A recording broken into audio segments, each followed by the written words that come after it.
What's up, Wes?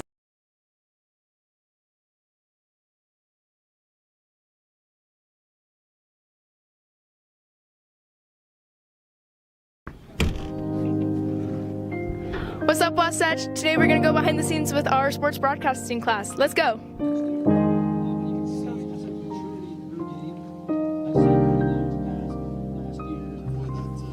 This is our sports broadcasting truck that was donated to us by Wasatch County. This is where we get all of our camera feed for our live streams. Right here we have our replay machine. This is how we do replays on our live stream. These are all of our StingTV sponsors. Right here we have our cameras that bring our streams to you from your home. Here we have our announcers that help keep us caught up on what's happening in the game.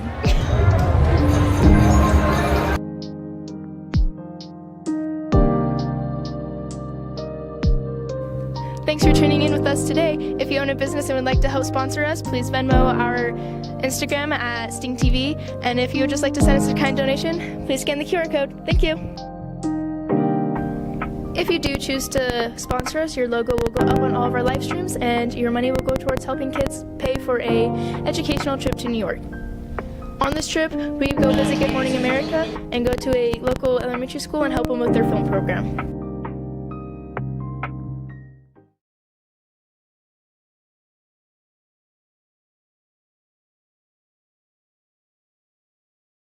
And hello everybody, welcome to Heber City, Utah. This is Wasatch High School boys basketball on StingTV. Wasatch boys hosting the Cedar Valley Aviators. Aviators ranked number 11 in the RPI. Wasatch boys number 13. Brent Martindale here with Corey Lang, the director of StingTV. And Corey, a big night for both of these teams coming off some losses.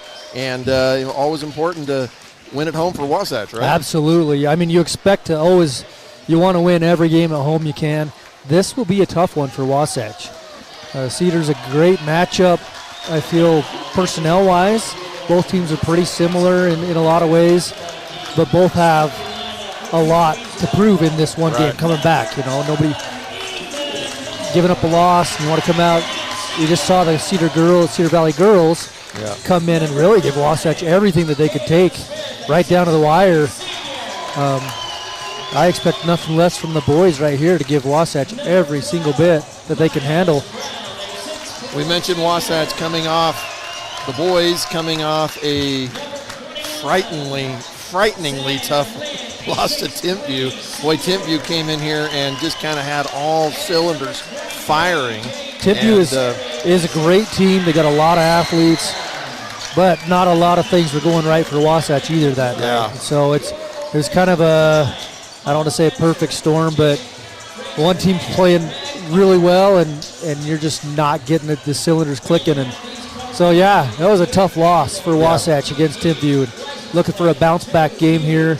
We mentioned the teams losing. Cedar Valley on an 0-3 run on the last 3 games they played. They won last, and they beat they beat Salem Hills back on January 19th and beat them convincingly by 10. But since then, they've lost to Orem, Timpview, and Springville, and all the teams so tough here in the Region 7. So here we go.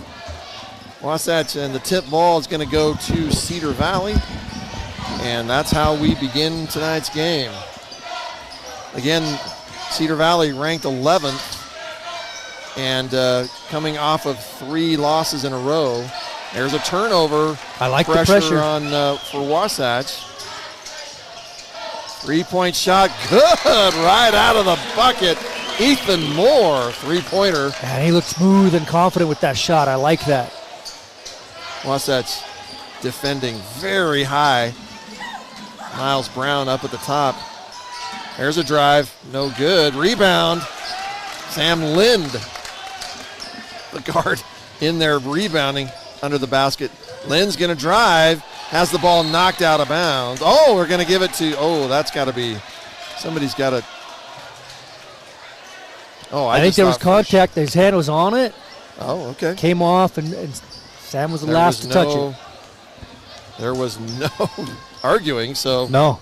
I just thought it was knocked out of bounds. on the block shot, and that was it. Oh, a travel violation. That's one of those unforced errors that we talked about in the earlier game. The pressure's coming. You kind of do it to yourself just based off that pressure. That was the double teaming up high on the guard that we just saw Cedar Valley do.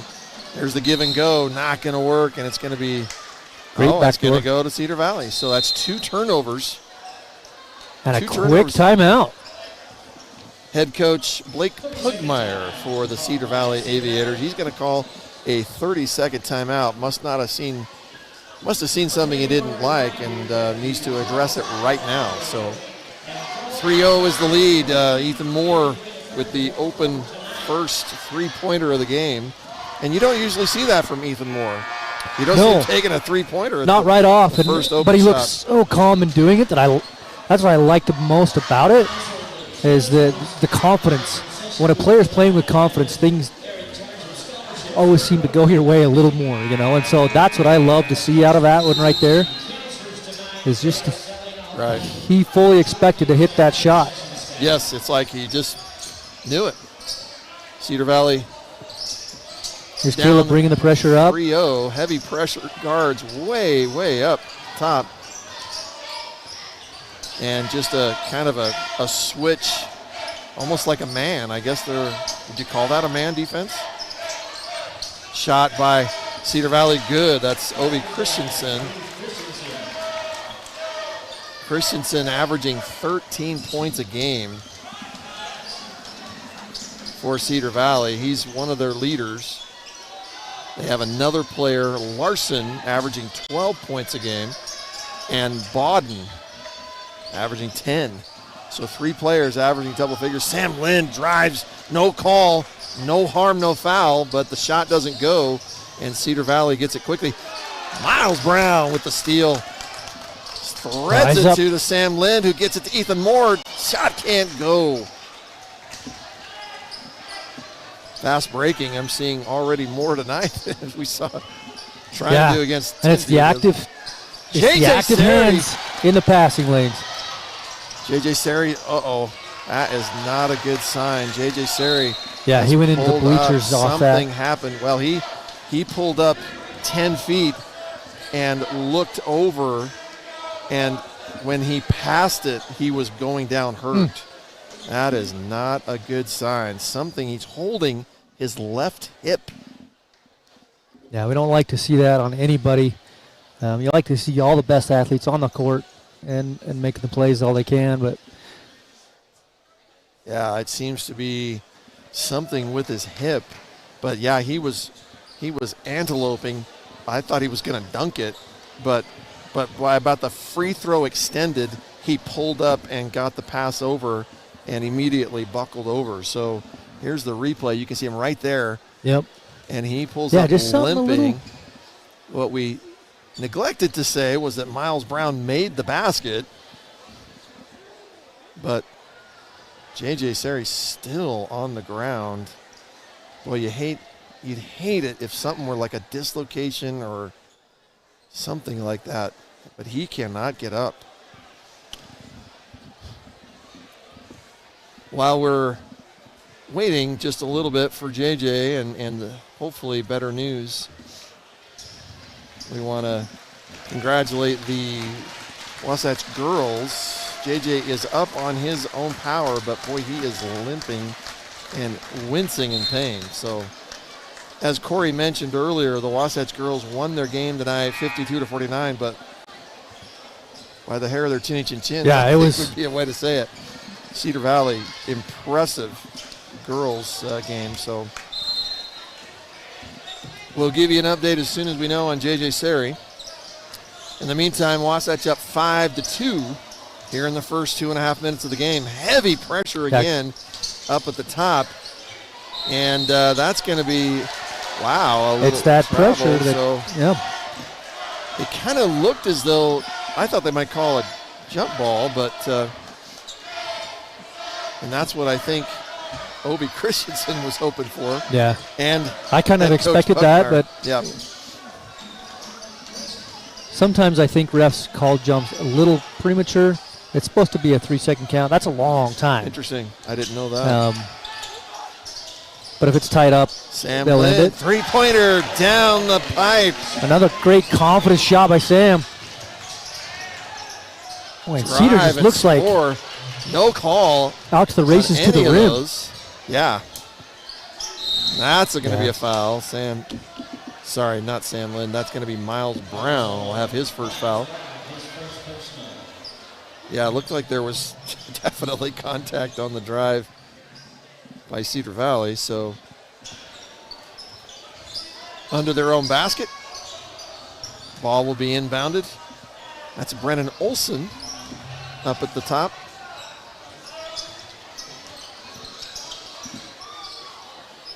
Drive is stopped down the key.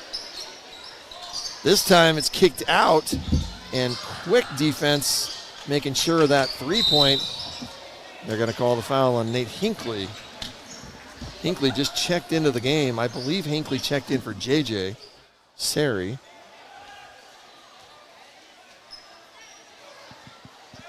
That'll be the second team foul here. 4:25 left in the first quarter. Yeah, by JJ checking out, that kind of gives Ethan Bowden here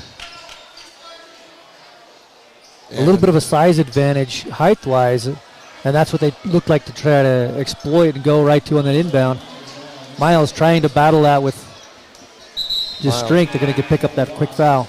Miles Brown's going to be given his second foul. And now you're taking off even more size. Right. So we'll see what, the switch is putting Sam over onto Ethan. But there's definitely a mismatch inside at the three-pointer good. That's Obi Christensen. You can see that Christensen has a lot of confidence in his open look. Carson Banky checked in for Brown. And immediately, it looks like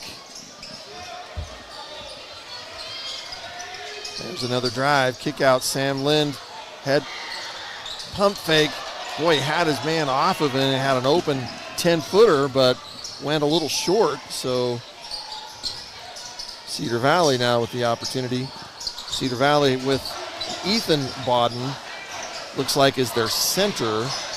It doesn't show a size on him, but he looks like he's a good 6'5" or more.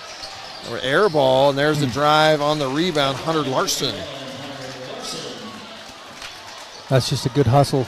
Second chance effort, keeping the ball alive and getting some points out of it. 8-7 is the lead for Wasatch. Both these teams coming out firing. Both teams with three-pointers made already here. Carson Banky gets it down to Sam Lind. Sam Lind is double team, triple team. Lind still pumps up, gets the shot off. Little fadeaway 6-footer. That's a tough shot. He was tripled for a second and then all of a sudden found himself open. Oh, great dump Beautiful pass. Passing. Basket by Brennan Olson, but touched three different guys, it seemed like, before Olson got it. 10-9, both teams trading buckets. And the pass just out of the reach of two different Wasps. So it's going to be a turnover. There we see the student body tonight. They're wearing trash bags. And, appropriate, it's raining outside. Maybe, yeah, that works. Caleb Smith way out active on the guards. Double team quickly, and that's going to make a turnover. Nate Hinckley comes up with it. That's as aggressive a high defense that I've seen Wasatch do. Yeah, Corey. very aggressive up, very in the face. Carson Banky is going to drive. Oh, and they're going to call a travel. Wow. Lots of questioning going on from the crowd there. I mean, he was dribbling. Contact knocks him off his feet, but I still feel like it was a dribble pull-up in your movement of your shot. But like I said, they all tend to even out.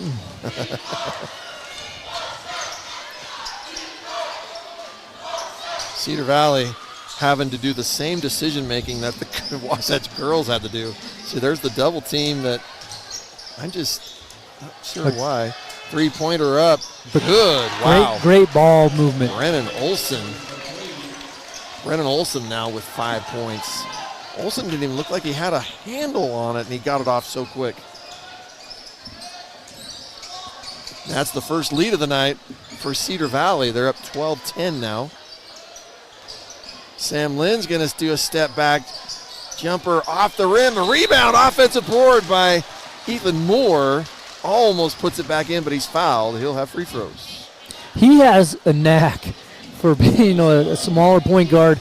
To 2 or 3 of those a game, he will sneak in there and grab a board and get a putback. And super great athletic, rebounding great guard. Jump. It's the first. Those are his, and then, yeah, he's just in there at the right time and got a little position. Ethan Moore hits both. 5 points quickly for Ethan Moore. Minute 13 left here in the first quarter. There's that double team. It's caused a few turnovers. This time Cedar Valley gets it in quickly.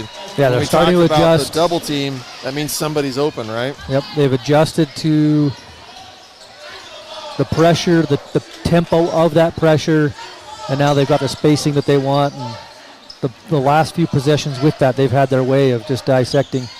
Sam Lynn is going to spin move, and he's fouled on the shot. It doesn't fall.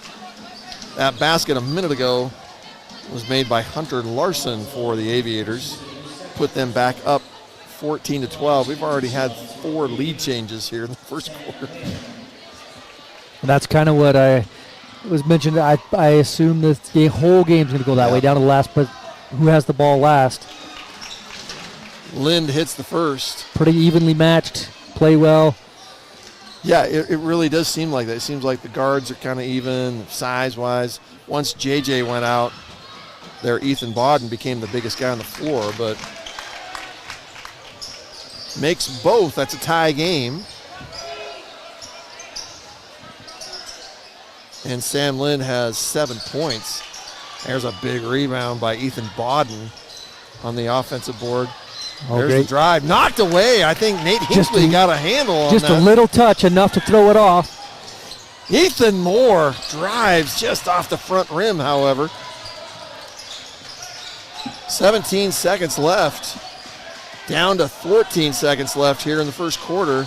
Cedar going to take their time and get a last shot. This team's tied at 14. Christensen drives, gives it off, and basket count. They're going to say it. Boy, I thought it. It looked good to me. Did it? Okay. I thought he still had it in his hand as he was laying it up, but we don't have the lights working on the backboard in that. I noticed that in the previous game. How interesting. How interesting. It didn't kick on, but hey, good job, Coach. I would love to have seen that light come on. I don't know if we have a replay of that last shot. We can kind of see the clock on it maybe, but it was close. But the execution, sometimes it's making the extra pass can kind of hurt you, but in that case, I think it was well timed and right on the money.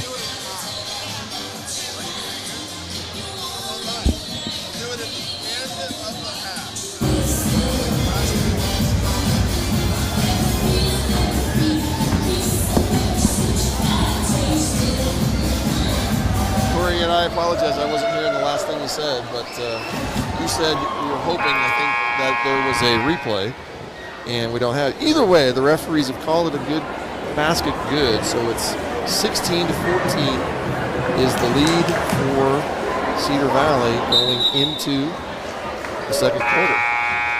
So it appears that Cedar Valley has made the adjustments against that pressure. Like I said, they've adjusted to the tempo of it, the pressure of it. They kind of look more comfortable. They re-dribble coming back out of it. And I want to see what kind of adjustments Wasatch makes going into the second. Do they keep that? Do they change it? Do they go to a zone? What do they do differently to make them adjust again? Wasatch with first possession of the second quarter. No sign of J.J. Sari over on the sideline. So shot no good. Cedar Valley They got a great screen on Sam to get him open in the key. Just a little hard, a little rushed at it.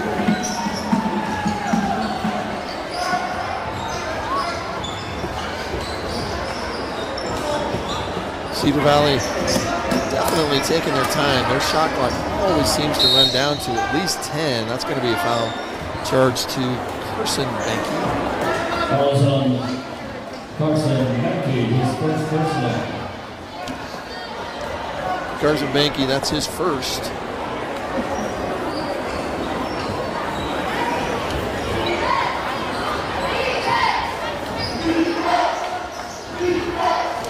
Yeah, they're kind of going into a zone defense, but it's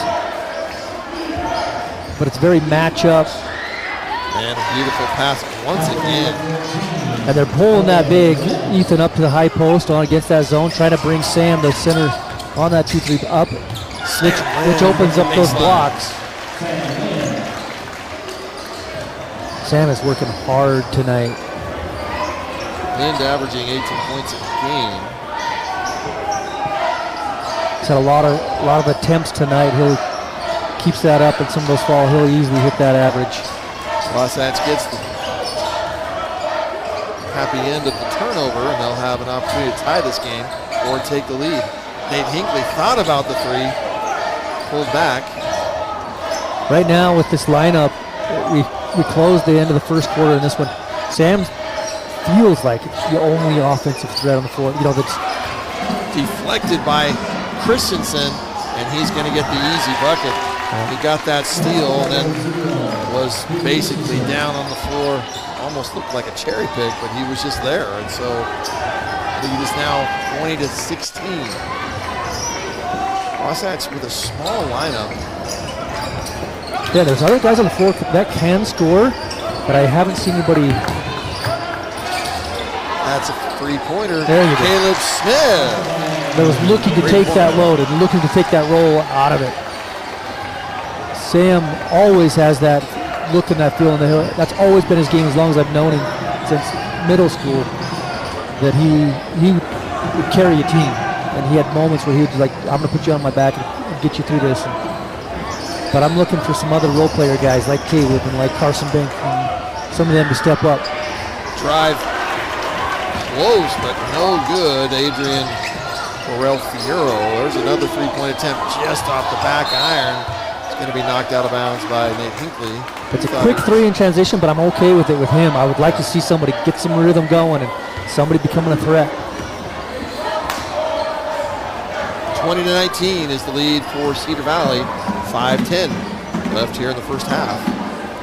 Both teams, there's a three-pointer. Wow, quick shot. Too easy to just stand there and take a pass, not even move. And that's Derek. All right, I'll shoot it. A sophomore, Yeager just, boy, had no hesitation on that. 23-19. Sam Lind almost lost the handle of it. Ethan Moore once again. There we go. In the lane. Ethan Moore now with 7 points. And I think he could make a night of that tonight. If Sam's demanding this attention, just back cut off of it. He'll find you. Thankfully, that was called. I didn't think anything. The ref down below just watched it. And I don't know, maybe he just thought he tripped over his own foot or something. But foul's going to be given to Decker Yeager. Miles Brown will check in for Wasatch for Carson Baker, which brings in a little bit more size. Carson Benke not able to get an attempt off for a three-pointer while he was in there. But Teams know that's his thing. You know, they're going to key on his three. He's got to become a threat some other way.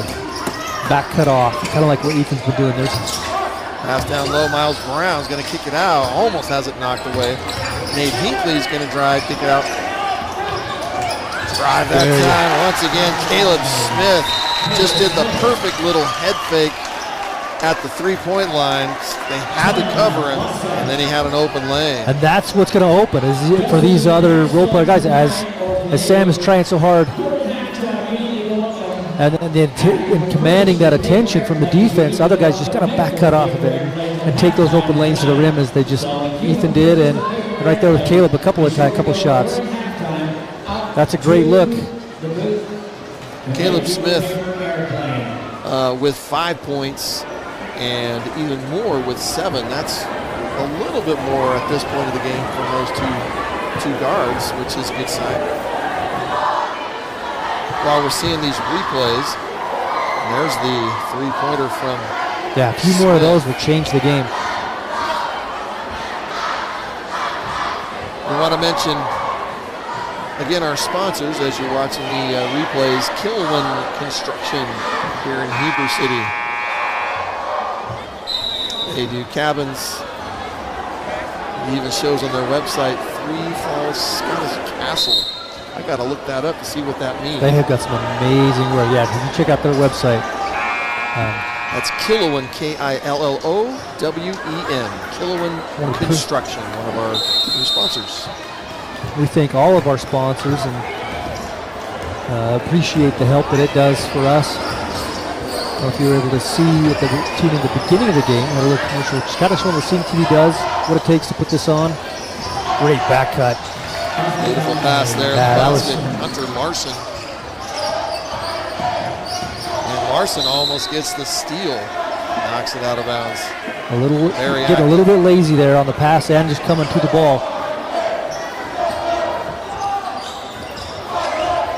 Corey, I'm sitting here watching. I more than ever this. There's a three-pointer.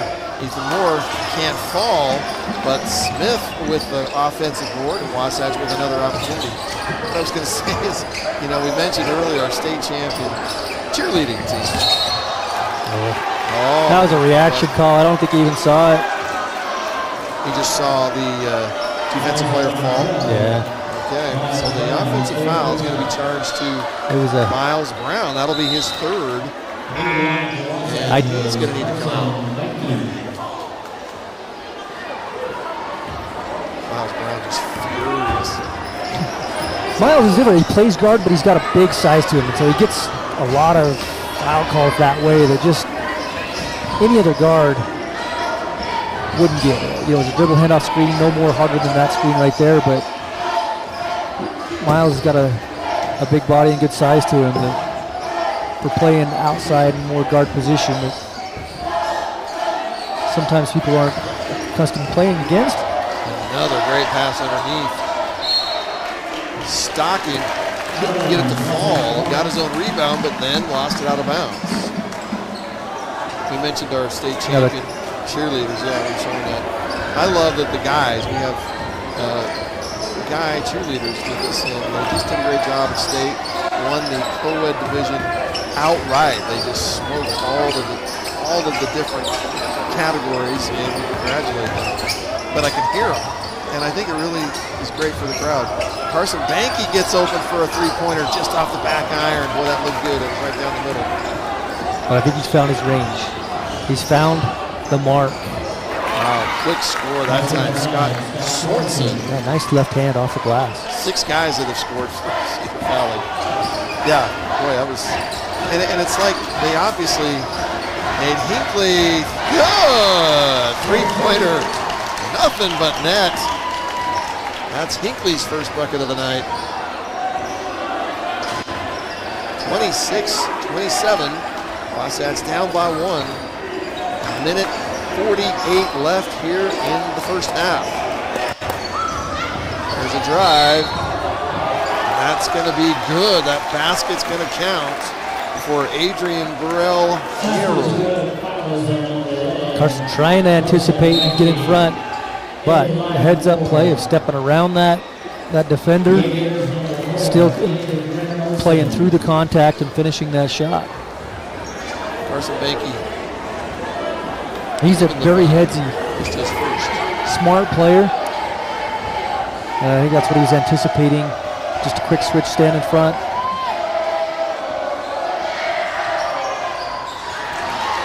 Basket, free throw doesn't fall. 29-26 is the lead for Cedar Valley.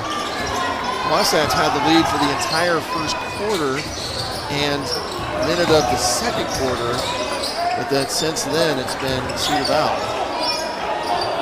biggest lead is 3 points. That seems like A lot of handy. Yeah.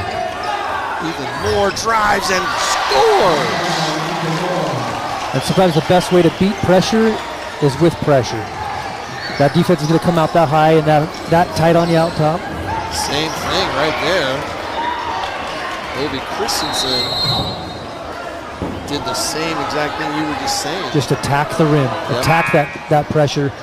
They're either going to have to call it or you're going to get by. It's too hard to play that tight on defense and stay with them for that much of the court. Jump ball was called in. The possession will go to Cedar Valley under their own basket.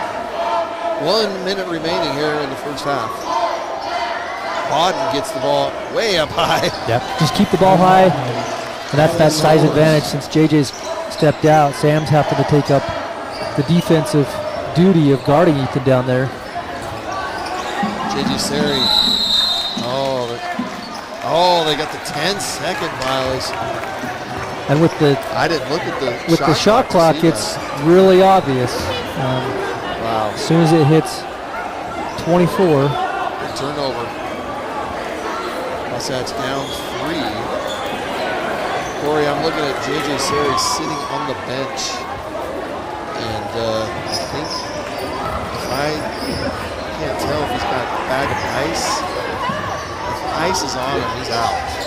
Drive, no good. Wow, a big rebound. Sam Lind is going to That's just Sam out working. Getting the position and then just working. 26 seconds left in the half. Wasatch can come within 1 or tie this game. Down to 14. Banky on the floor. Hinckley on the floor. Hinckley looked at 3. He's going to take the three-pointer just off the mark. 5 seconds left. Cedar with an opportunity here. Down to 1 second. Shot is up, and it is no good. So the halftime score will be Cedar Valley 31, Wasatch 28 at the half.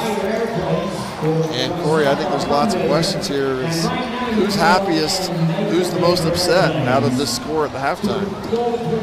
Well, Cedar Valley absolutely it's got to be thrilled coming on the road on a Friday night here in Heber, Wasatch, to come out at 31-28 in the half. Things are working for you too. Yeah. You know, you figured out the defensive struggles that Wasatch was throwing at you early on, feeling a lot more comfortable. And so right now, Cedar's got to be pretty happy. Wasatch, on the other hand, they've got some answers to attend to. You know, offensively, I feel like they're struggling. How are they going to find it? You know, you can't just rely on one, and so interested to see what kind of adjustments come on the offensive end for Wasatch coming in the second half. I'm looking, Corey, and I don't think J.J. Seri is coming back in the game. I don't believe so. And that will be a huge So you gotta plan without, and who's going to step up? That's 12 points per game, multiple rebounds. I think he has 8 rebounds, 7 or 8 rebounds a game, and that is a big hole to fill. So we're going to watch our state champion co-ed cheer. Just after that, we'll have a quick commercial, followed by we'll try to join you, break down this first half a little bit. And we also have Audrey Hall coming. Yes. Talk here. So stay tuned. Thanks for joining us on StingTV.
Once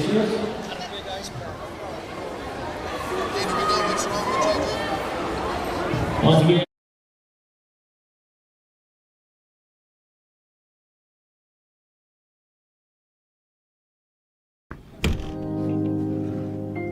What's up, Wasatch? Today we're going to go behind the scenes with our sports broadcasting class. Let's go.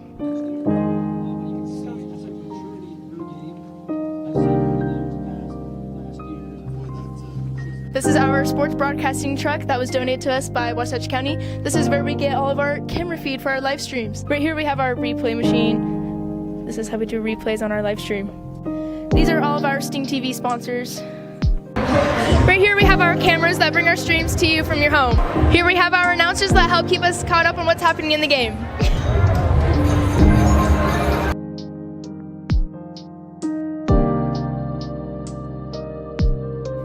Thanks for tuning in with us today. If you own a business and would like to help sponsor us, please Venmo our Instagram at StingTV. And if you would just like to send us a kind donation, please scan the QR code. Thank you.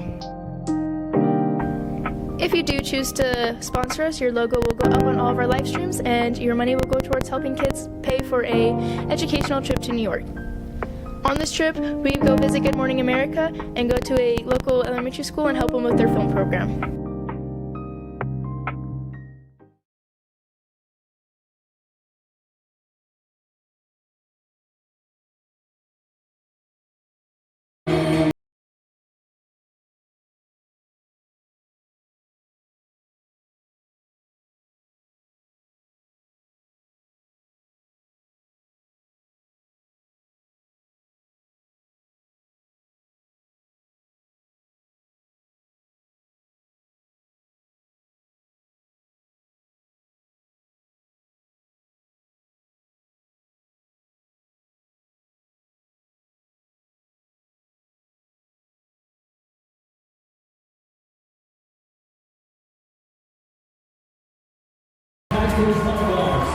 We do have an announcement. If you are in the handicap parking and you do not have a placard, you will be told. So if you do not have a handicap placard, you will be told that you are parking in the handicap parking. Thank you.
And hi everybody. Let's take these off. There we go. Now we can get that working. Everybody, StingTV, thanks for joining us for the boys game. Boys down 28-31 at the half. But right now we have a chance to visit with Audrey Hull, the women's coach for the Wasatch Wasps. A really nice win over a really tough team tonight. Cedar Valley Aviators ranked 11th in the RPI. You can see why. They were a tough team.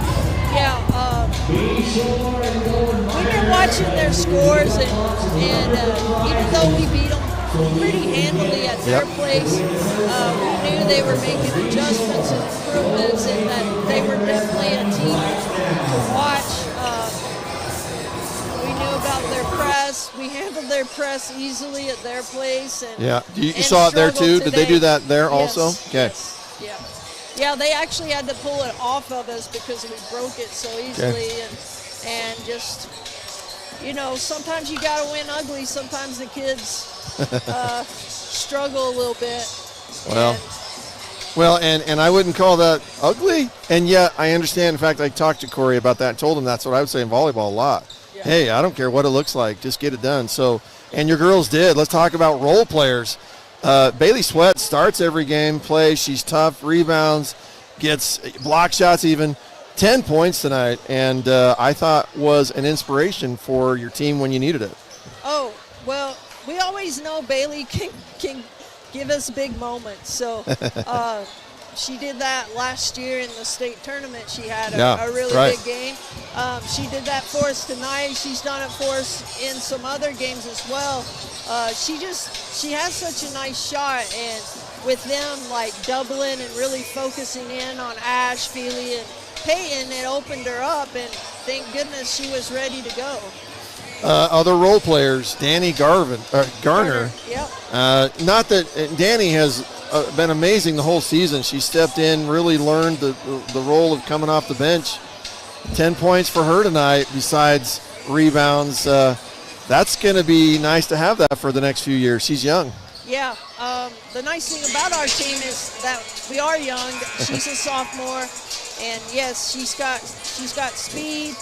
She really came in a nice role, got some scores, and also dropped some nice passes off to her sister. Assists, yeah. So we're looking at different players with at least a double-digit scoring. Peyton Banky got her 14, really came on in the second half. And you know teams are going to cover her, right? They know the three-point attempt is threat is there, so they're going to cover, but she finds different ways to get things done.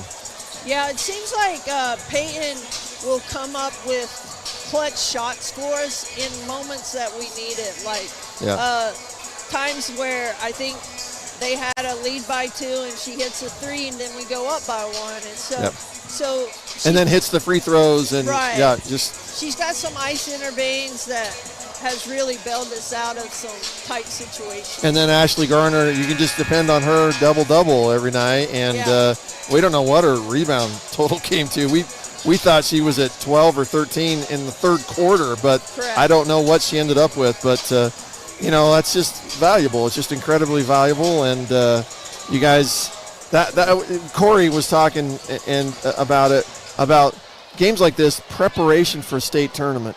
You just don't know who you're going to see. Right.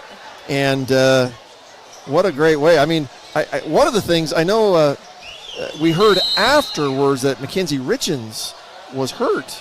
Yeah, she was hurt a little bit, so we didn't play her quite as much this game. Okay, so that's maybe, with that press and everything, she, not having her in, looks like that's going to go out of bounds. So, well, a big win for you guys, and coming off of a win over someone like Timpview, number 1 ranked team, who is going to be tough. Get the win you expect yourself to win, but boy, it is hard a little bit to come up after beating a number 1, right? Was that a factor tonight? It's hard to say. It's hard to say if we were emotionally drained a little bit from that win, but I just really have to give Cedar Valley credit. Yeah. Like they had they pressed us well. They really hustled and played hard. They had a girl hit some threes on us that didn't in the last game. Okay. And so,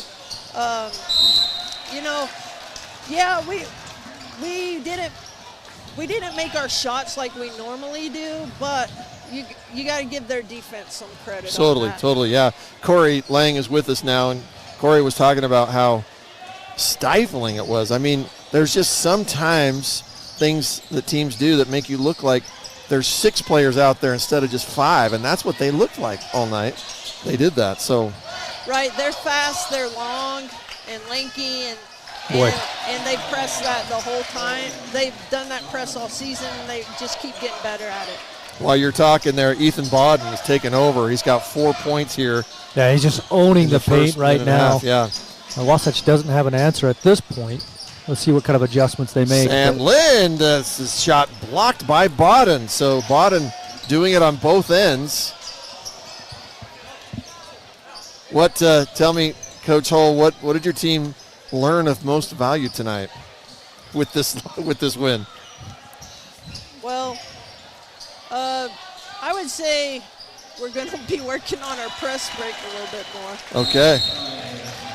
Bodden with his third bucket. There's the timeout. Yeah, you got to find something, make some sort of adjustment to this, because that obviously they found something that they're going to go to, and they'll just keep riding that horse. It's amazing they didn't do this at the start. Yeah. I mean, we didn't have J.J. Sari for the whole, and yeah. we will not, by the way.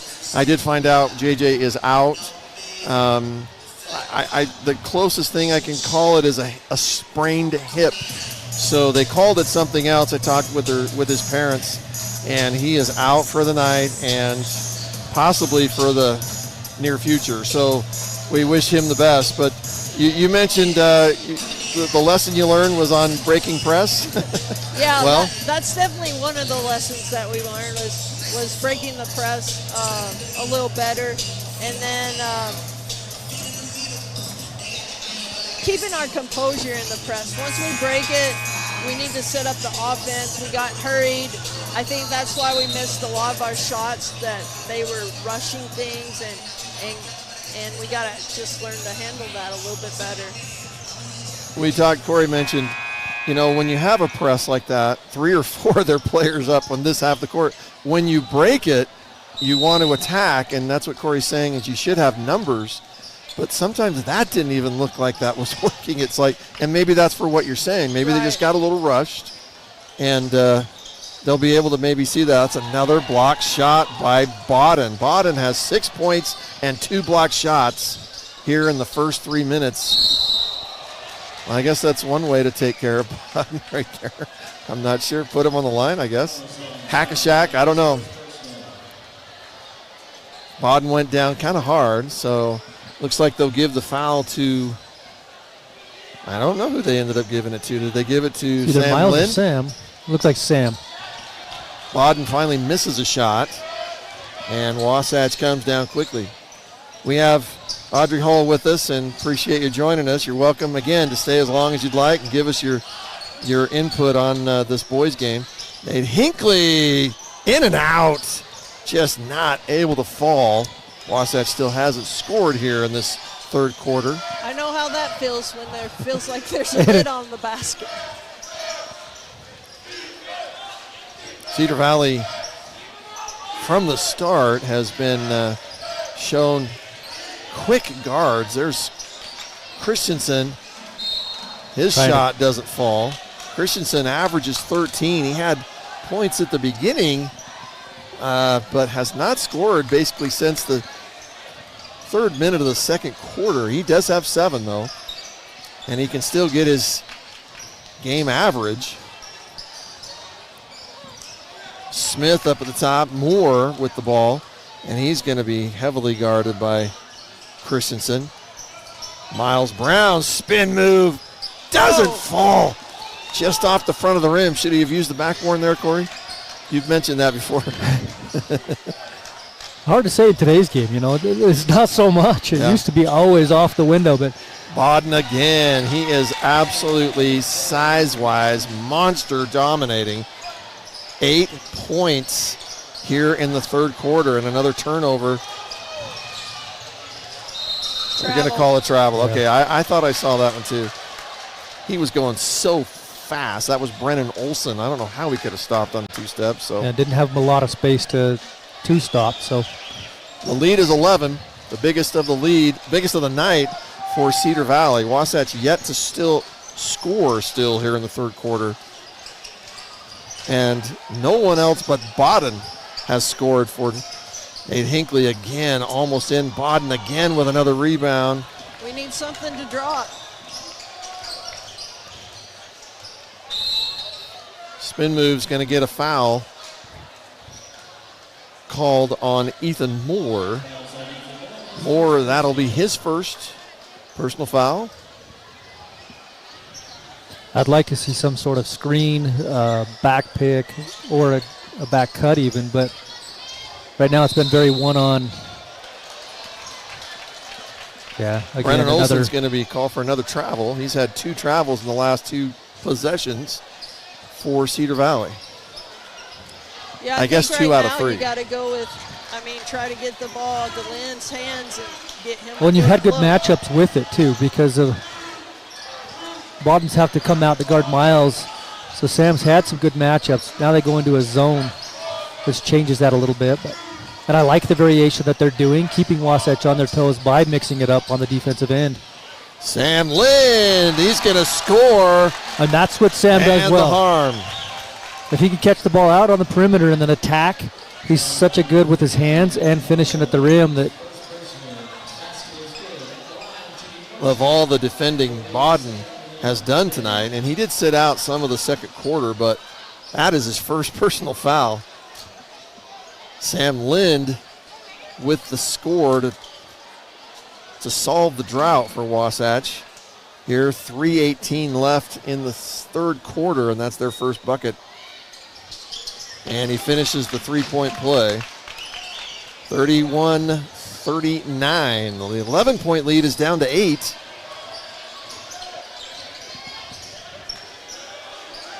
Coach Hull, watching this boys team, what are some of their strengths?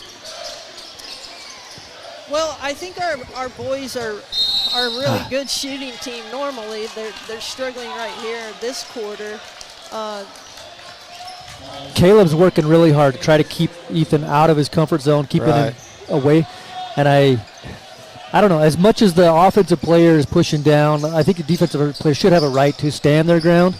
Another great spin move by Hunter Larson. He did that in the first half. But it's a hard balance. He has 10 points. Without putting hand or without putting a displacing offense. How do you hold your ground that way? And we were in a zone, and I thought that was working pretty well, and then we went back. Hinckley has the ball taken from him on the block by Bodden. No call on that. It looks like Wasatch's going to end up with it. Brennan Olson drove all the way. Yeah, Brennan Olson is tiny and quick. Cedar's made plenty of mistakes to help keep us in the game. We just got to convert on the other end. And 10 point. And I think their zone that we were running was effective. It did help with 31, I felt. Sam Lynn's going to take a three-pointer, no good off the back iron. Carson Banky is going to try to get it, but he's going to just up out of bounds. So, yeah, trying to toe tap there in the corner and keep it in. Just trying to extend that possession, but so you can see Caleb trying to hold Ethan out of the paint. So Audrey, you said one of their strengths is their shooting.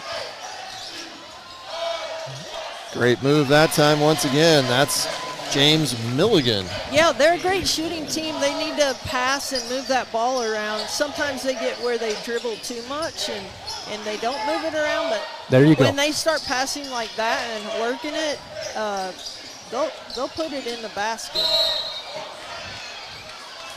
They're listening to you. Good. Good, let's get back in this game. I thought they would give that to Bodden, but they didn't. They gave it to Hunter Larson instead, but Bodden still comes out of the game. Larson also comes out of the game, as does Ovi Christensen. Minute 40 left here in the third quarter. Wasatch down 12, 31-43. Desperately needing a score and some stops. That's a three-point attempt, hard off the back iron. Good fight right Smith there. fighting, gets the offensive board and still can't put it in. Gets another offensive board, but they're going to call him out of bounds. Fantastic effort there by Caleb Smith. Boy, ball just not falling Well, they for don't Wasatch. have their big man in. They need to attack that rim, though. I agree. So a question here by the referees. Shot clock was off. Oh, okay. Or hadn't started or something? Yeah, Is that what it was very, very low in the count, which would have been to our favor. They should have left. Yep. I know.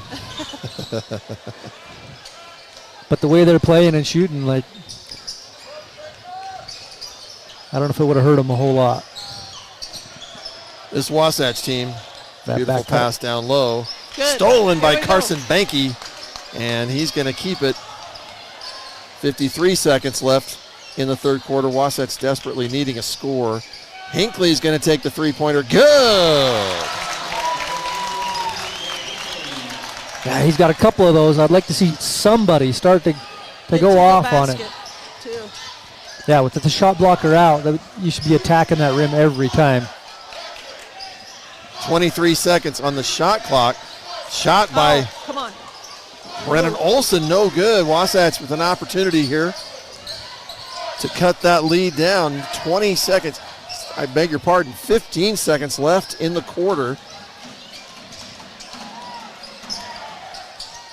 Sam Lind way up at the top, down to second, 7 seconds. Lind is going to keep it, kicks it out. Carson Banky, 3 seconds, 2 seconds.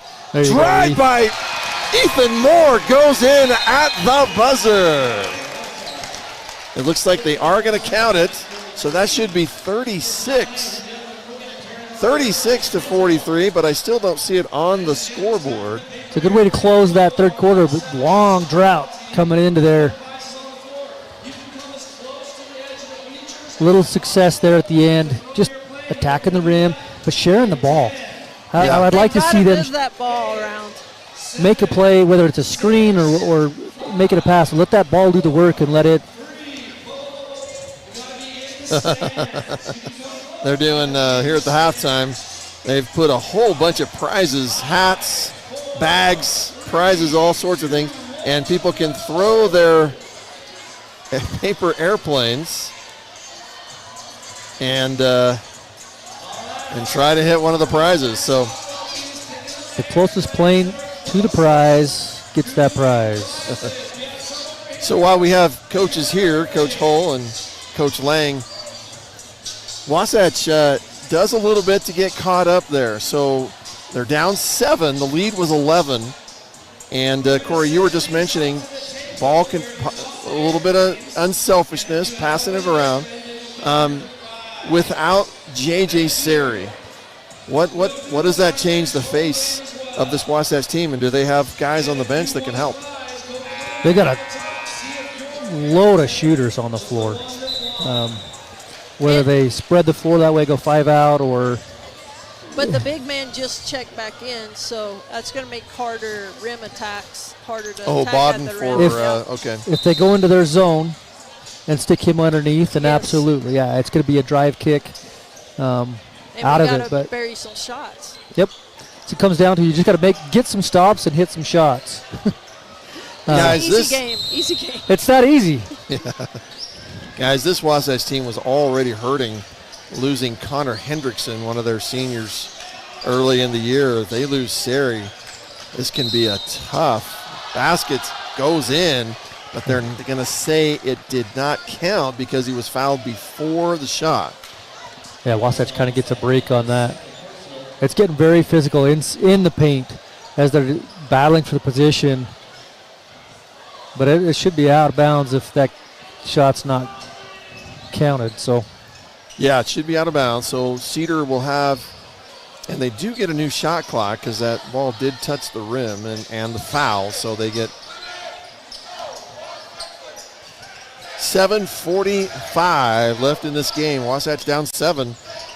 Most definitely in the game, guys, wouldn't you say? I know Caleb Smith's going to be tired after tonight. He's working hard. He's working really hard right now. Thinking that Ethan Moore the same. Just workhorses. Once again, down to Bodden. That is just working. That wasn't working in the first half. Bodden, 10 points here in the second half, 12 overall in the game. There's the drive and kick. Carson Banky off the back iron, no good.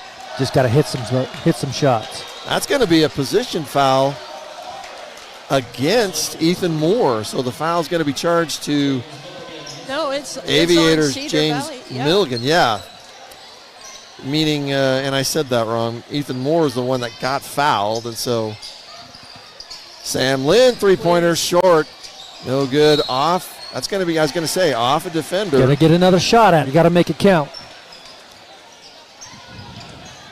Sam Lind has some great moves, but sometimes it's like his legs don't get in it and it goes short. Three-pointer no good. Sam Lind with the offensive board. He's going to challenge Bodden. And it'll pay off. Lynn's going to shoot free throws. They are going to call Bodden. That's only his second personal foul. You know, he was standing there with his arms straight up, but right before that, he had done a little bit of that. And Sam's really good at baiting that contact, of getting and initiating some contact out of it and then changing it enough to get the shot up. He's really good around the rim. There's the replay. I'd like to see us go back to that zone. Defensively, okay. Lind hits the second. Adds 11 points for him tonight. Especially if you get it under in single digits like that, it's easier to do. Right. Caleb's working hard, but he does not have to. You got to kind of do it by committee. And he's going to be, no, they're going to call the offensive charge. They're going to say Ethan Moore collided. I didn't see who it was. Was it number 2, James Milligan? Might have been. I believe so. Okay. So the opportunity missed for Wasatch. Still down 8 now. We're hanging around. If we can get some of our shots down, Yep. we can come back in a hurry. Cedar Valley has only scored 1 bucket here, and there's once again Bodden. The extra effort just unaccounted for. Bodden flying like a guard there. Looks like he was. That great heads-up play by him there. There we go. Sam Lynn drives and gets fouled again. Shot doesn't fall. That's good though. We stop the clock, get 2 shots. And Sam's pretty clutch from the free throw line. It's a good one to have there. That's kind of one of those 50-50 calls though that are coached, right? Yeah. I know they don't have a circle in high school under there, but I would rather you see the offensive player benefit out of that. Just, if anything, to protect the offensive guy going to the rim. Sam Lind misses the first. Miles Brown will check back in. I know Feely doesn't usually get that call. I know. Looking at the stats, Bodden just dominating this half, has 14 points on the season. He averages almost 10. So a little extra effort, and again, just seems to be working for Cedar Valley. So Sam Lynn has 1 more. We jinxed Sam saying he was clutch from the line. Lind hits the second. It's a 9-point game. Boy, there's Bodden all by himself. Misses this time. A little pressure from Smith.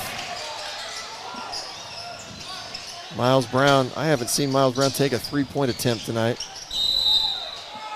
Going to call the foul on Cedar Valley. There was potential there for an offensive charge, but so they will call that on Scott Sorensen. And boy, that was close. That was kind of one I didn't think we were going to get, actually. So there'll be a timeout for Cedar Valley. It'll be a full timeout. And since we still have Audrey Hull with us, we want to ask you just a little bit about some of your preparations. Bailey Sweat, we had her up here talking to her, and we talked about how, again, important the role players were, and she really complimented Danny, and it was almost like she was surprised when she heard she had 10 points. I think she's that type of player. She just knows what her job is, and she's such a team player. Like, she's all in about the team. She doesn't have any selfishness at all, and her having that great game and still she's shouting out somebody else. That's just Bailey. You know, we talked about Feely Liava'a, 18 points last game against Tintview. Just had a monster game. Hit those little kind of fall away 6 or 7 footers. Tonight, 3 points. Had no points going into the fourth quarter. and yet still played an incredibly valuable role in everything about your team. And I remember volleyball, that was how it worked. If maybe one player isn't getting the kills that you normally had, but they were doing something else to make sure they contributed and somebody else filling in. Yeah, she's Great the engine. flashback. Miles Brown can't fall, get the feed. And your team seems to be like that. And I always longed to have teams like that where someone, unselfishly would step up and double team. Going to cause a turnover for Wasatch. It looked like they went back to that zone for you. Yeah. Yeah, we've been fortunate that other players step up when they're called upon. So you got to have that. You got to have that to make a run. So hopefully we'll continue that. So before the turnover, before the travel, head coach Blake Pugmire called a timeout. Wow. So it will remain with Cedar Valley, and that is Very headsy play. Yeah, that is a timeout by the great coach. play. Yep. Looking at these teams in the RPI, I don't know if you guys can see this, but so this is the boys' RPI. Alta, Olympus, and Highland remain up at the top. Timpview was at number 4 also, but Orem moved all the way up to number 5. Well, all the way up. I think that's just a couple of spots. Bountiful dropped. Springville at 7. And Maple Mountain at 10, Cedar Valley at 11. So you're just, we were talking about this earlier. Region, boys and girls. It's an awesome region. Yeah, both. We were As talking a about. spectator, I think it's a great region. It is. It's fun for us. It's fun for me. I just like good basketball. Well, and we were talking about the girls division, and the same with the guys. You're talking about when the final 8 comes around, the quarterfinals, 5 teams from the region 7 could be the top 8. Or maybe unless more. they have to play each other, Right. which has happened before. If we knock each other off, Little that's spin. bad. Wasatch comes up with it, and there's a foul. It's going to be called on Obi Christensen. Well, we're shooting. That's Yeah. good. For 5.5 minutes, we'll be shooting free throws. If we're not attacking the rim every single time, Right. Hinkley at the line shooting 2. somehow you got to find a way to get a half a step on your guy and be attacking that rim. Hopefully they're swiping and you're getting calls out of it, but you got to be getting the free throw line. Sometimes that comes from ball movement. Yep. Because you catch that defender a half a step Coming off guard. at you. Right, they're trying to adjust and close out. You attack a closeout. Hinkley hit the first to make the lead 8, and the second falls. So it's a 7-point lead. Lead what at one point was 11 for Cedar Valley. Wasatch has been able to get a couple of stops.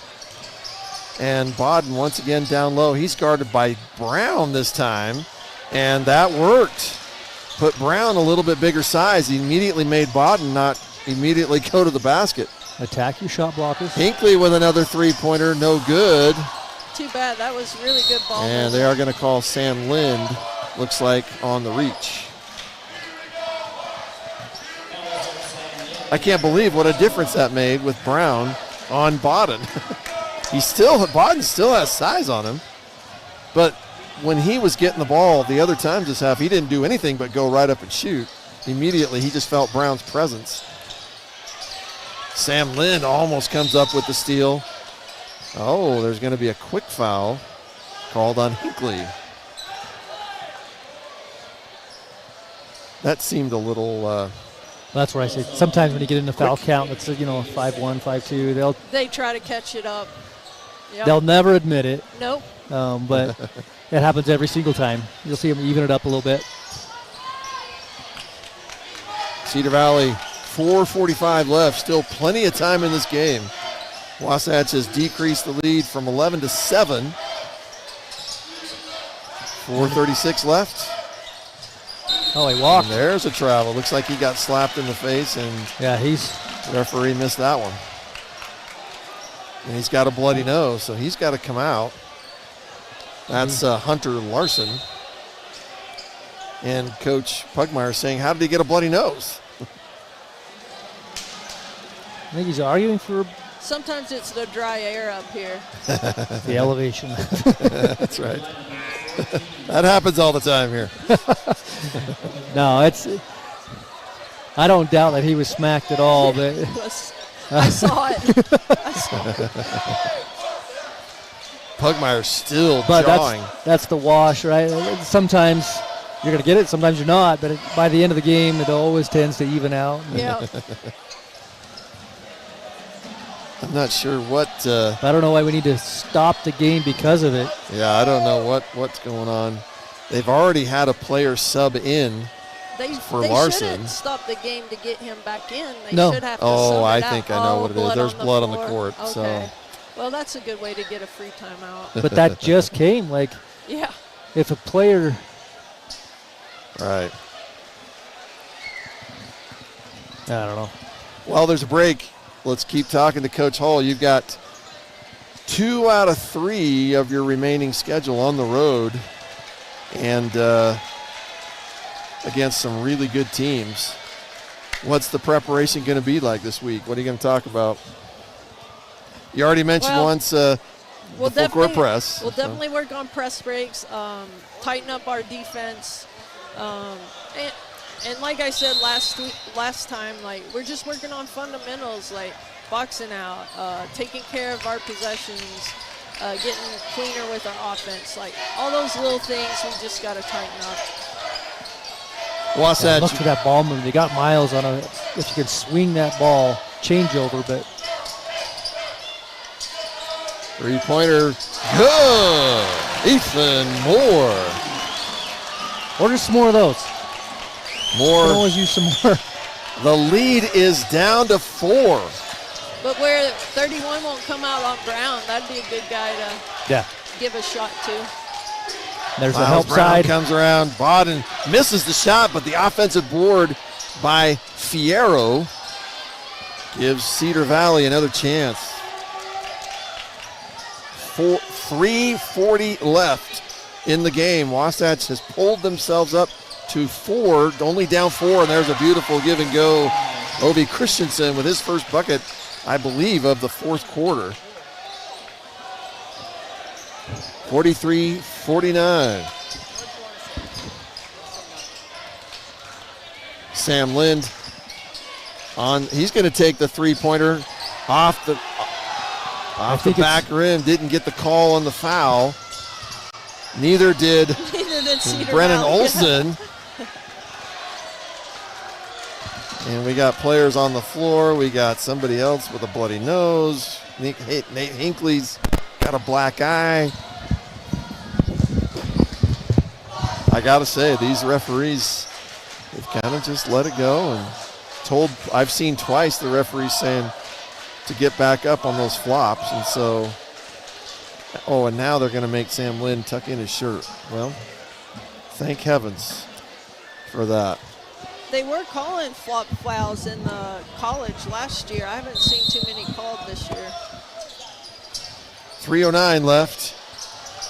Bodden almost loses it, but Kent gets it back. There was a fresh shot clock, so it's at 20. The lead is 6, 49-43 for Cedar Valley. They have led since the second quarter, and it's sometimes as much as 11. 3-pointer, the shot clock was down. Yeah, shot clock. Yeah, that's not right. It was already rebounded. Anyway, they had numbers. Am I wrong on that? I know the violation went off, but it went off after Lind had the rebound. It Is should that have been a still what play they do? on. No, it should play on. Yeah. Nate Hinckley's going to drive, kick it out. Bodden definitely making a difference there. Hinckley down low gets the pass from Smith. 45-49. Wasatch within 4. 2:12 left in the game. Wasatch has definitely turned up the defense. But, boy, you can see their But cheeks are Cedar's red. going to try They to are- spread that out, bring the defense all the way out, and then back cut off. Open up the lane here. I think they're making a mistake not posting up. Oh, yeah, for I sure. do too. Shot clock down to 5. They're to try to hide. Shot is up. Oh, and it's good. Using Basket by every Hunter Larson. second of that clock. That's good discipline. Yes, playing that clock. Sam Lind is he is double teamed and lost the ball. And Ethan Moore trying to get it back is going to foul. It looks like he fouled Brennan Olson. Both teams now shooting free throws on every foul.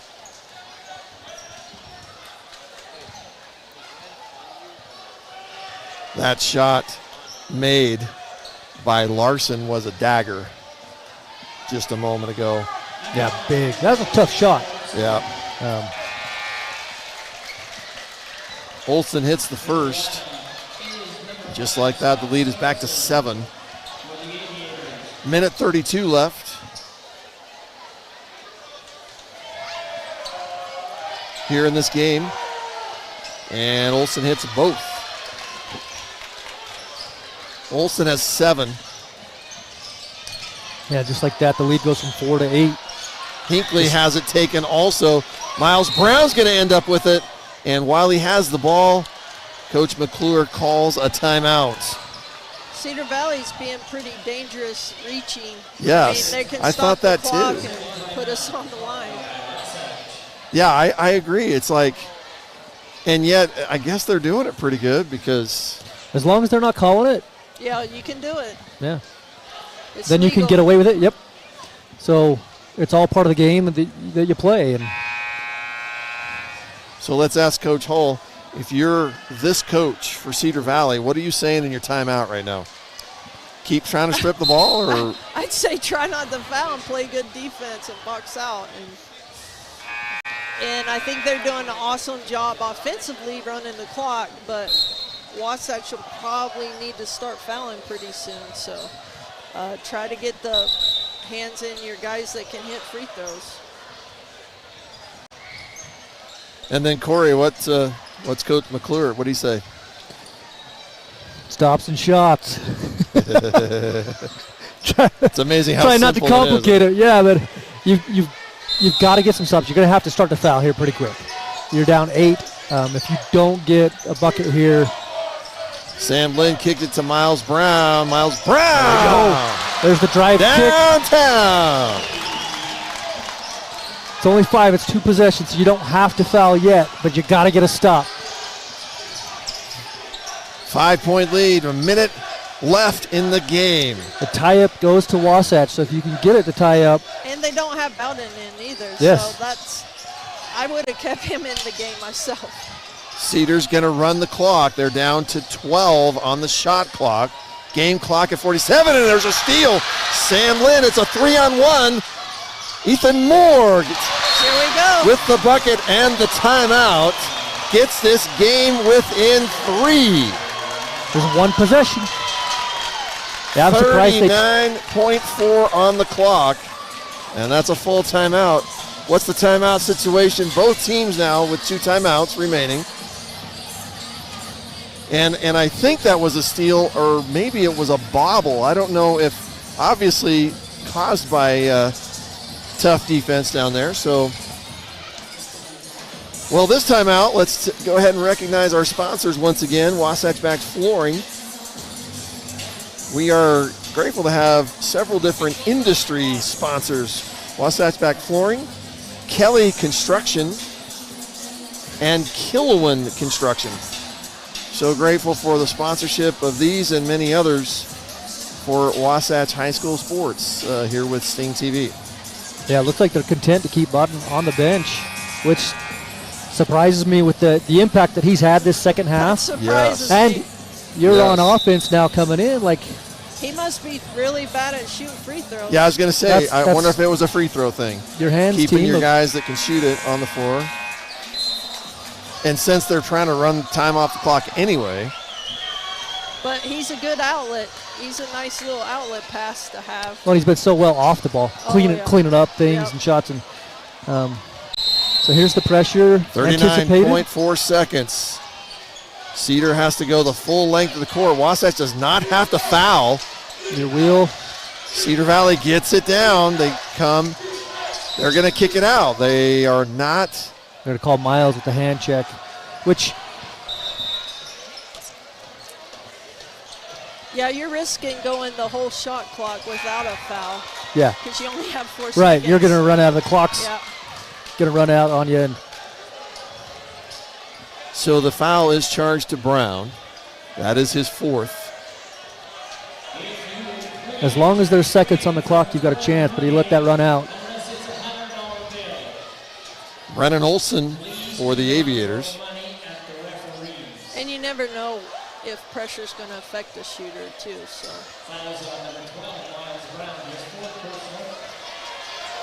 Referee's just telling the Wasatch crowd, apparently money, I guess a coin or something was thrown on the floor. Brennan Olson has 8 points. He just hit the first free throw. And he calmly sinks the second. No full court pressure, just man. Wasatch coming down very quickly. Wow, they didn't Ethan call Moore. that. He was bumped. Ethan Moore hits the floor. It looked like there might have been a little contact. Yeah, he was bumped on the hip. So the jump ball mercifully stays with Wasatch. 22 seconds left in the game. The shot clock is off. Wasatch down 50 to 55. Sam Lynn is double teamed. There's a drive by Smith. No good. No call. Right. You guys take him to the And there's floor. going to be a foul on Moore. And that's I mean, you got- Bodden. Bodden, I think he got landed on. And hard to say by who. Yeah, There's a well, I pile of think it was bodies his that went own. down. A lot of contact. You hate to see a kid go down. You want every athlete on the floor making plays, and you want to see everybody finish with the best guys they got. I really, really am surprised there was no call on that. Here's the drive. I mean, that's got to be something. Looks like he comes down on it. Bodden went up with him, and if there's any contact, that's a foul. I just don't understand it. It should be a foul one way or the other. Hard to see, but Yeah. Bodden, that leaves about 15 seconds on the clock with 5 points. And I don't remember, what was the final call? Yeah, I don't know what the final call was. well, what happened is after there was the no call on the It went out of bounds. it was rebounded. Cedar had it. Oh, yeah, and Ethan fouled. Moore Oh, okay. fouled Olsen, I think. immediately. Was that his name? So Yeah. Who Bodden's just sank two very comfortably.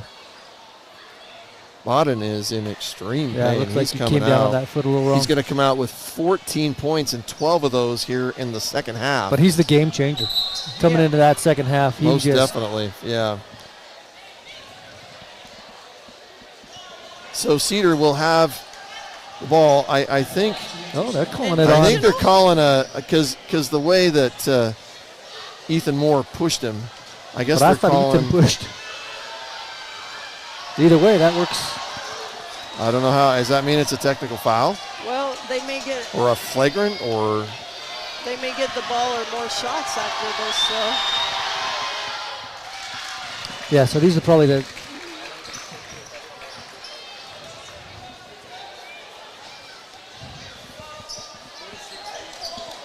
So the first shot was missed, free throw was missed.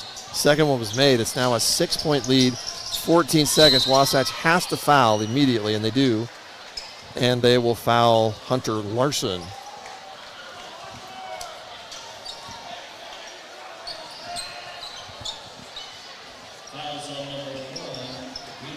Larson,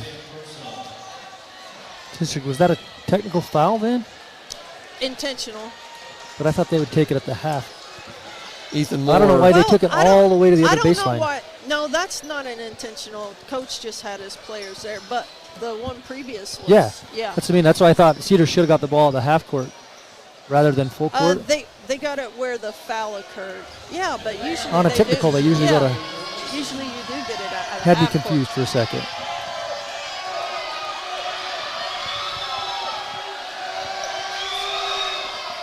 Free throws made by Larson. That'll be 13 points for him.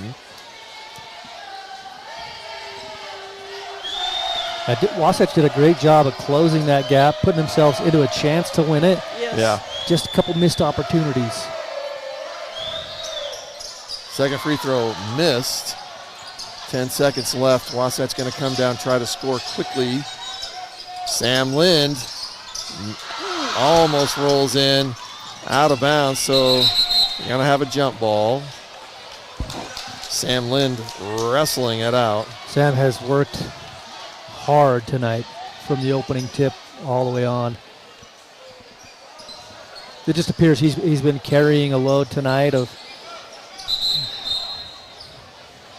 trying to generate a lot on his own, or at least feels that need. It has that sense from me anyway. But yeah, All the boys have played very hard. Just shots didn't drop for them. yeah. They had some nice looks. So the clock will run out, and the Cedar Valley Aviators will win this game 57-50 over the Wasatch Wasps. And the Wasps boys looking a little down for sure. So Cedar did a great job of coming in and dictating their pace and their style, keeping it their game. I felt like that's sometimes hard to do on the road. Never really let the crowd get into it that second half. Never really let Wasatch find a groove, really, even any kind of momentum. yeah, Other than that one few minute spread there where Wasatch closed the gap down and got it within a possession, but really never felt like they were in threat, really. They still had in control. Yeah. Their fate was theirs to decide. So. Yeah, and hope JJ's okay. Yeah, hopefully both of them, JJ and Ethan. again, we learned from JJ's parents that JJ had been experiencing some of that hip pain during the week, and had still been playing, was being a little cautious, but apparently when that happened, when we saw the replay, he actually felt and heard a little pop. So, which doesn't always mean catastrophic, but It's scary. it can sometimes be more than you want, especially with only 3 games left here in the season. So, final score 50-57. Cedar Valley, both boys and girls teams came in pretty strong. Both of them ranked 11, and Coach Audrey Hull, thanks for sticking with us. Corey had to run and do stuff in the truck. So at the final of the game, it's devastating to think that J.J. Sari might be out. And from a team that's already hurting from losing Connor Hendrickson early. We mentioned that earlier, but still a lot of pop and fight on this team. They're still RPI ranked 13. Which technically means they could still even get a home game in the first round. I'm not sure where that'll fall yet. I'm not 100% sure, but they're fighting for wins, and for that reason, if you can get the home game in the first round, that really helps. And so, both your team and the boys' team getting a lot of competition from this Region 7. What can you say about them? Definitely Region 7. You never know from game to game. You just got to be ready. Say that one more time. Oh, Region 7, it's a tough region, so you got to be ready to play every night because you never know. Like, you got to get on the floor and play because every team's fighting. This boys team, we'll talk first about Cedar Valley. I believe it was Ethan Bodden ended up being the high scorer with 14 points. As we mentioned, 12 of them in the second half. Hunter Larson, 13 points. Brennan Olson, 9. Ovi Christensen, 9. And those are very similar to all their season averages. So to have that many guys scoring near double digits is pretty impressive. For Wasatch, Ethan Moore, 14 points. He's the one that came out hot early on. Nate Hinckley came off the bench, 10 points. Sam Lind fouled out. No, I guess it was Ethan Moore that fouled out. Sam Lind, I think what final for him was 12 points. I'm not 100% sure. Oh, that's what it says right there. Good, okay. And then Miles Brown, it's a tough night for Wasatch. A, when you lose somebody like JJ, but B, when Miles doesn't score very many points. And that's just, his job became something other than scorer. His job became try to defend. And so this team, Wasatch, will drop to 8-11 overall. This is now a 4-game losing streak. No, 3 out of 4 losing streak for Wasatch. They dropped to 3-7 in region play. And still, they're going to be ranked somewhere near that 13. They might drop a little bit for sure, but the Aviators move up to 10-9 overall and 5-5 in the region play. So, Coach Hull, give us your final thoughts on this boys' game tonight. Well, they showed a ton of fight. I thought, they worked hard. They were outsized, of course, especially with JJ going out.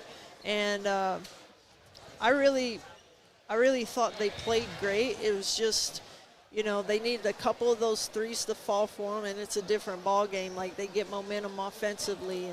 And Cedar, again, they did a good job in their press to just kind of slow down, probably throw us out of sync offensively a little bit. But I thought the boys did a good job. Once they broke the press, they worked in their offensive set. They passed and moved the ball really well. They got great looks, and hopefully our next game they fall for them. Let's talk for the next game for Wasatch. As you guys, it's the same. You're on the road 2 out of your next 3, the last 3.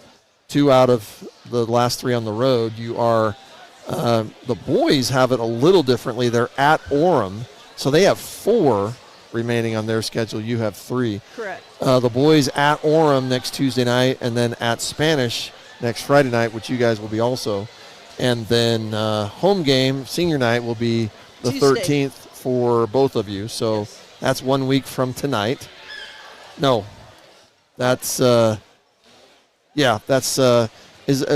I thought was Tuesday, a Friday but night. Next Tuesday is our last home game at Salem with Salem Hills. With Salem, okay. And then Maple Mountain on the road for both of you on the 16th. So for Cedar Valley, we'll tell you theirs. They drop and end their 3-game losing streak. The win over Wasatch. They play Maple Mountain at home. They are at Salem, at Spanish, and then Orem at home. So I just look at all those teams. They're all good. Yeah, I mean. Really good. So, all right. No team has it easy, so. Audrey Hull, thank you so much for having joining us me. here with the game. We hope we didn't keep you too late, but No, it was great. go home and enjoy your win. And We we'll mention that one more time. The girls won earlier tonight, and I have the score right here somewhere, 52-49 over Cedar Valley. And Cedar gave you all that you guys could They handle. gave us all we wanted. And you still came out on top, so that's the important thing. So, Yes. so for Corey Lang and the crew, and for Audrey Hull, I'm Brent Martindale. Thanks for joining us on StingTV, and we will see you the next time. Thanks for joining. What's up, Wasatch? Today we're going to go behind the scenes with our sports broadcasting class. Let's go.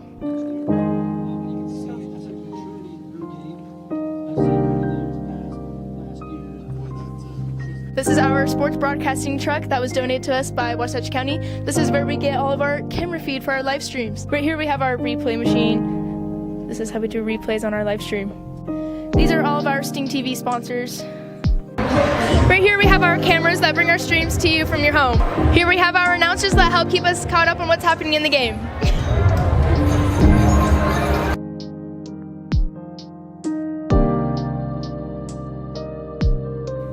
Thanks for tuning in with us today. If you own a business and would like to help sponsor us, please Venmo our Instagram at StingTV. And if you would just like to send us a kind donation, please scan the QR code. Thank you. If you do choose to sponsor us, your logo will go up on all of our live streams, and your money will go towards helping kids pay for a educational trip to New York.